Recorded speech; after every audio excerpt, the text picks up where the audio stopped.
You are looking at Julian's pronunciation guide, where we look at how to pronounce better some of the most mispronounced words in the world, like this other curious word. But how do you say what you're looking for today?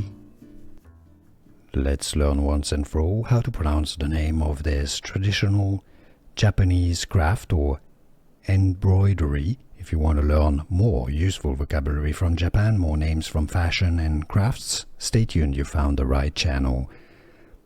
The Japanese pronunciation for reference is as Sashiko, meaning little stabs. Sashiko, Sashiko. No stress on any particular syllable, a little bit on the first one in Japanese, but they're all equal weight. Sashiko. Now, in English, it's usually pronounced as Sashiko, Sashiko, although some may pronounce it as Sashiko, more commonly pronounced though as Sashiko. And now, you know.